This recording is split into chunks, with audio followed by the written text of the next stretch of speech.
Praktisi pariwisata yang juga mantan anggota DPRD Badung Wayan Puspanegara SPMSI memaparkan situasi lalu lintas saat ini yang tidak lagi macet tetapi sudah stuck atau tidak bisa bergerak sama sekali.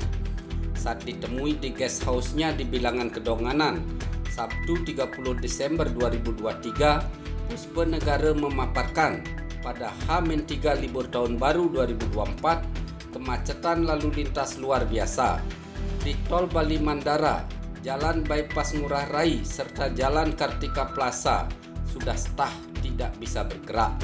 Akibatnya wisatawan turun di tengah jalan tol maupun di Bypass Ngurah Rai dan berjalan menuju bandara.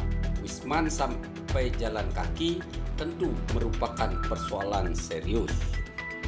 3 libur tahun baru kita melihat terjadinya traffic jam yang luar biasa, bahkan hadirnya tol Bali Mandara tidak cukup mampu untuk memperlancar lalu lintas kendaraan, dan bahkan tol Bali Mandara ini ngejam hingga ke airport, bahkan di jalur-jalur yang menuju airport seperti misalnya Jalan Kartika Plaza, Jalan Bypass Ngurah Rai, Jalan Tol Bali Mandara menuju airport pada pukul kemarin kurang lebih jam 20 atau jam 21 itu stuck, sama sekali tidak bisa bergerak. Akibatnya wisatawan turun di tengah-tengah jalan, di jalan tol maupun di Jalan Bypass Ngurah Rai, mereka menuju Bandara Ngurah Rai. Kami apresiasi pihak Bandara Ngurah Rai juga sigap, mereka menyiapkan mobil bugi untuk menjemput wisatawan yang stuck di perjalanan menuju Bandara Ngurah Rai agar tidak terlambat dalam penerbangannya.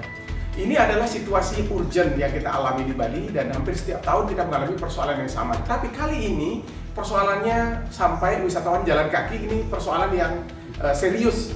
Caleg DPRD Badung Dapil Kute dengan nomor urut 2 dari Partai Gerindra tersebut menyatakan ini harus ditangani bukan saja oleh pemerintah daerah tetapi juga oleh pemerintah pusat.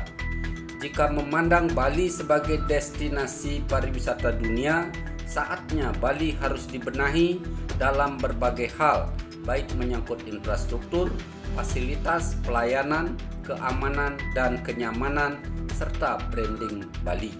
Wisman jalan kaki beritanya viral kemana-mana hingga ke luar negeri. Ini tentu presiden yang berpeluang menurunkan citra kepariwisataan Bali. Tangani bukan saja oleh pemerintah daerah, tapi juga oleh pemerintah pusat. Karena kita memotret Bali ini sebagai sebuah destinasi pariwisata yang menjadi hub kepariwisataan nasional, maka saatnya sekarang Bali harus dibenahi dalam berbagai hal, baik menyangkut infrastruktur, fasilitas, pelayanan, keamanan dan kenyamanan, serta branding Bali. Karena dengan efek kemarin malam itu, di mana wisatawan sampai jalan kaki menuju airport dan beritanya viral di mana-mana, bahkan ke luar negeri, ini adalah bentuk persediaan yang akan menurunkan citra kepariwisataan kita, karena secara servis kenyamanan wisatawan tidak dapatkan ketika mereka balik ke negaranya. Ini ingat nih catatannya, ketika mereka balik ke negaranya, mereka mengalami persoalan harus jalan kaki sekian kilometer menuju bandara, dan ini catatan buruk dalam sejarah transportasi kita di destinasi pariwisata Bali. Ditanya solusi, Puspanegara menyatakan dalam jangka yang sangat pendek rekayasa lalu lintas harus dilakukan. Jangka menengah harus mulai disusun rencana DED, jalan di bawah tanah, meskipun biayanya 3 kali lipat dari jalan di atas tanah. Namun dia menilai saatnya pemerintah memikirkan pembangunan flyover atau jalan di atas tanah karena luas lahan Bali terbatas. Pembangunan flyover ini harus mengikuti kaidah-kaidah adat, budaya, dan agama. Solusi yang pertama adalah dilakukan rekayasa lalu lintas secara insidentil.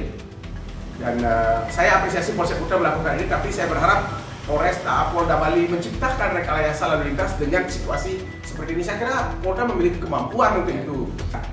Saatnya sekarang pemerintah Provinsi Bali memikirkan pembangunan flyover atau jalan di atas tanah, karena luas lahan kita sudah sangat terbatas. Pembebasan lahan bermasalah. Contoh saja, pembebasan lahan pembangunan tol Mengui Gilimanuk. Apa yang terjadi? Pembebasan lahan berlarut-larut tidak selesai sampai sekarang. Artinya luasan lahan untuk membangun infrastruktur jalan ini amat sangat limited atau terbatas. Sehingga yang mungkin dilakukan di Bali adalah membangun flyover, tetapi flyover ini harus mengikuti kaidah-kaidah. Yang pertama ya, kita aja beberapa atau semua pemangku kepentingan terutama yang menyangkut adat, budaya, agama dalam kaitannya membangun flyover. Saya kira Komang Yoga Wasnala, Bali Viral News melaporkan.